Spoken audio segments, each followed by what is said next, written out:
Hey guys, this is the Encourager Queen C No Longer Bound. Welcome to my channel.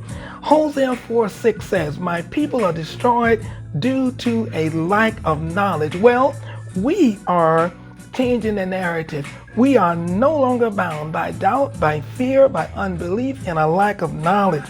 Guys, please join me on this journey toward discovery, empowerment, and education, simply by liking, sharing, and subscribing this video.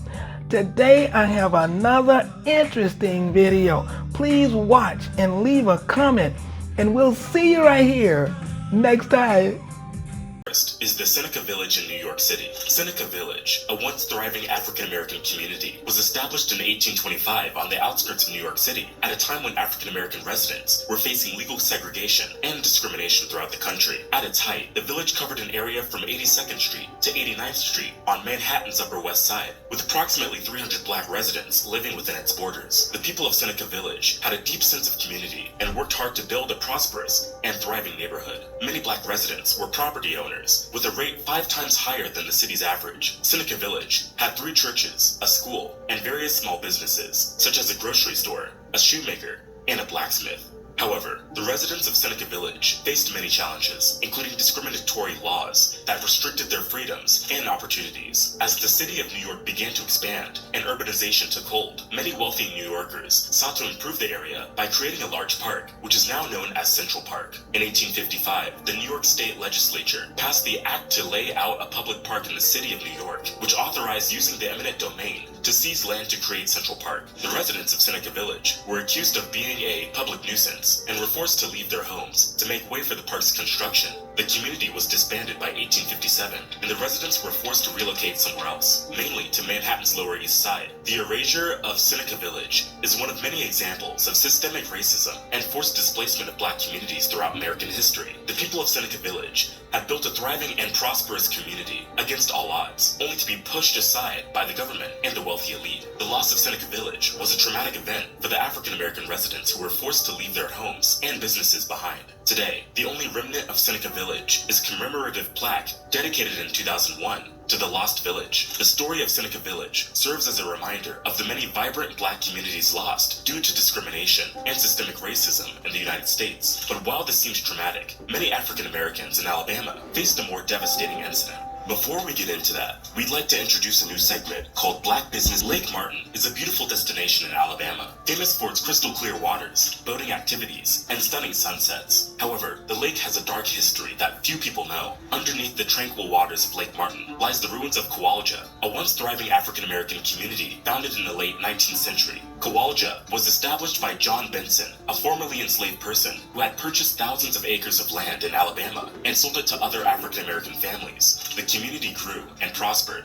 with its black-owned railroad and was home to the Kowalja Academic and Industrial Institute. This school provided education and vocational training to African-American students. The school helped prepare generations of African-American students to succeed in a world often hostile to them. Unfortunately, Kowalja's success was short-lived. The rise of the Ku Klux Klan and a lack of economic opportunities for African-Americans in the area led to the community's decline in the 1920s. By the 1950s, the once thriving community had all disappeared. In the 1960s, the Alabama Power Company purchased the entire land to build a hydroelectric dam, which led to the creation of Lake Martin. The loss of Kowalja was a devastating blow to Alabama's black community. It is just one of the many mind-boggling examples of how black communities in America were systematically destroyed and forgotten throughout history. Despite this erasure, efforts are being made to preserve the memory of Kowalja and honor its legacy. The Kowalja Historical Society was established to preserve and promote the history of Kowalja and its contributions to Alabama and the United States. The society has created a museum that showcases the community's rich history, including exhibits on John Benson and the Kowalja Academic and Industrial Institute. The society also organizes tours of the area and hosts events celebrating Kowalja's heritage. In addition to the work of the Kowalja Historical Society, other organizations are also working to preserve and honor the community's memory. The Alabama Historical Commission has designated Kowalja as a historical site, and the National Park Service has recognized the town's contributions to the civil rights movement. The legacy of Kowalja lives on through the efforts of those who seek to honor and remember the community and its contributions to Alabama and the United States. And this is not the only city underwater, as right below the serene water of Lake Lanier is a land that was once thriving with human activities, Oscarville in Georgia. Lake Lanier in Georgia is a popular destination for weekend getaways, attracting visitors with its abundant fishing, boating, and other recreational activities. The lake spans over 38,000 acres and has over 692 miles of shoreline. It is located in the northern part of Georgia and serves as a major source of water supply for the city of Atlanta. However, what many people don't know is that the lake has a dark past. It sits on top of the ruins of Oscarville, a thriving African-American community that was destroyed as far back as 1912. Oscarville was a small black community located in the northeastern part of Forsyth County, Georgia. The community was established in the late 1800s and was home to over 100 black families. The residents of Oscarville were hardworking farmers, carpenters, and other tradespeople who were able to establish a self-sufficient community despite the oppressive Jim Crow laws at the time. In September, 2 alleged assaults against white women were reported in the county. 2 black men were arrested, along with 4 accomplices. Shortly after, the body of a white resident was found, and several black residents were named as suspects. To provide safety, 1 suspect was transferred, but a mob of angry white residents gathered outside the jail. They seized and beat another suspect to death before hanging him in the town square. After the trials and executions, a group of white men, known as Night Riders, began a campaign of terror against the black residents of Oscarville. They burned homes, churches, and schools, forcing black families to flee the area. More than 1,000 residents were displaced in the aftermath of the violence. The land where Oscarville once stood was eventually purchased by the Army Corps of Engineers, who built Lake Lanier on top of the remains of the destroyed community. The construction of the lake began in the 1950s and was completed in the 1960s. The lake is now a popular destination for recreation and serves as a major source of hydroelectric power for the region. Today, there are reports of eerie occurrences and ghost sightings around the lake, adding to its already haunting history. Many visitors to the lake have reported seeing strange lights, hearing ghostly voices, and feeling a sense of unease in certain areas. Some believe that the ghosts of the former residents of Oscarville are still present at the lake, haunting the place where their homes and communities once stood. The story of Oscarville and its destruction is a horrifying example of the violence and depression encountered in African American communities throughout American history. However, efforts are being made to preserve the memory of Oscarville and honor the lives of those who were lost. The Black Student Union at the University of North Georgia has created a scholarship in the memory of the victims of the Oscarville lynching, and there are ongoing efforts to uncover more information about the community and its history. In recent years, there has been a renewed interest in the history of Oscarville and other similar communities in the South. Organizations like the Georgia Trust for Historic Preservation have worked to document the history of black communities in Georgia and advocate for their preservation. The Forsyth County Historical Society has also taken steps to recognize the history of Oscarville and other lost communities in the area. Despite the efforts to preserve the memory of Oscarville, the community's history remains largely unknown to the general public. Many visitors to Lake Lanier are unaware of the story beneath the water's surface, but it doesn't end here.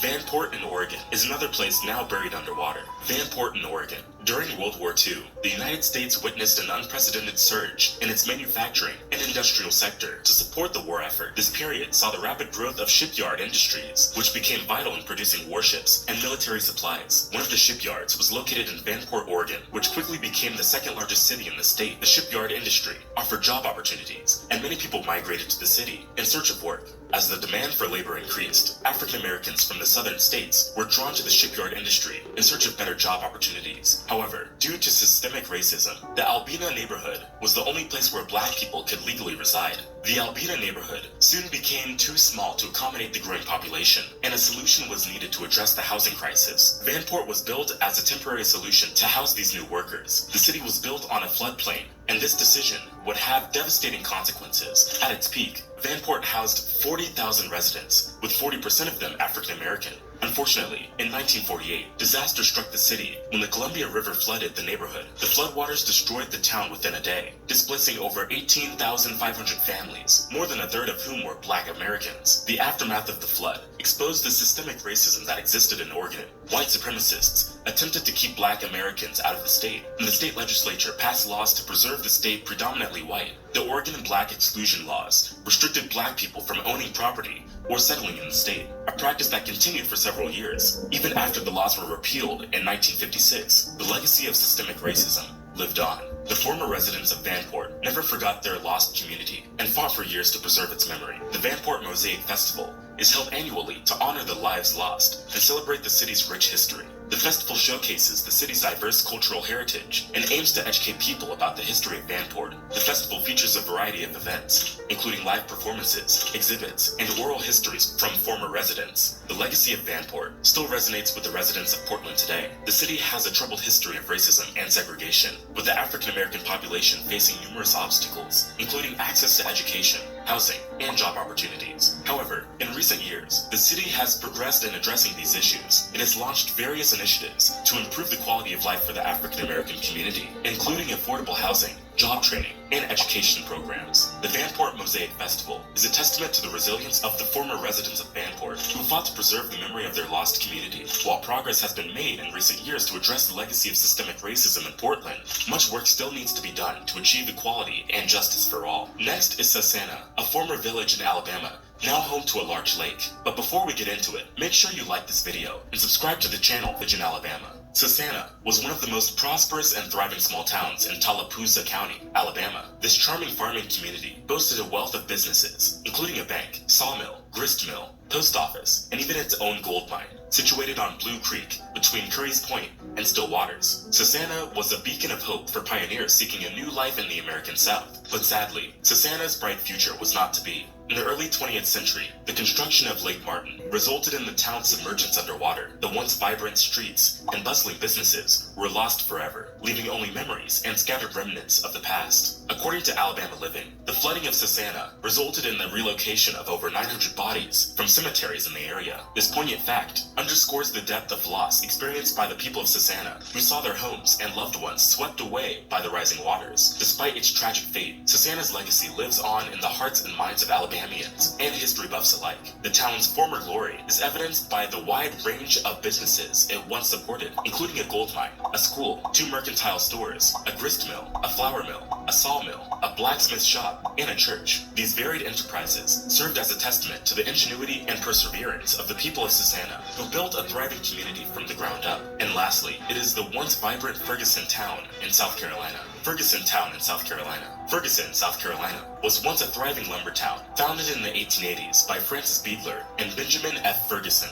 The town was established to support the operations of the Santee River Cypress Lumber Company, which was responsible for harvesting old-growth timber from the Blackwater River wetlands in central South Carolina. The firm owned and controlled over 165,000 acres of land, mainly of bald cypress timber. The founders of the Santee River Cypress Lumber Company were both northern lumbermen from Chicago who saw an opportunity to capitalize on the rich timber resources of the South. They purchased large tracts of land and built a sawmill and a kiln to process the timber into finished products, such as railroad ties and lumber. Ferguson was constructed to house the workers operating the sawmill and other facilities to attract workers to the town. Beadler and Ferguson invested in the infrastructure of the new village. They built paved streets, provided indoor plumbing, and installed street lighting with coal gas. The company town system was used to exploit workers, who were paid in an untransferable currency that could only be used at the company store. The town's workers and their families depended entirely on the company for their livelihoods, as there were no other sources of employment in the area. Despite exploiting workers, the town of Ferguson thrived for several decades. The sawmills cut wood, and the kiln produced treated wood products, including creosote-infused railroad ties. The post office began operations in 1890, and the town had several businesses, including a bank, a hotel, and a general store. The town's residents had access to various services and amenities, such as a school, a church, and a library. However, the Santee Cypress Company shut down its Ferguson operations in 1915, which led to the town's decline. Workers were laid off, and the post office shut down in 1917. Ferguson became a ghost town, abandoned and forgotten. Over time, the buildings fell into disrepair and were eventually demolished. In the following years, the land that was once Ferguson was repurposed for various projects. The Santee Cooper Power and Navigation Project, which began in 1939, included the construction of the Santee Dam downstream from the Ferguson site. The lake's shallow waters covered most of the town's site, including its streets, buildings, and cemetery. Today, Ferguson is a submerged ghost town that lies beneath the surface of Lake Marion. Despite its disappearance, the legacy of Ferguson lives on. The lumber industry, which was once the town's lifeblood, is still an essential part of the economy of the South, and many companies continue to harvest timber from the region. The town's story is a reminder of the industry's impact on local communities and the importance of fair labor practices. The submerged town is also a unique site for divers and history buffs who can explore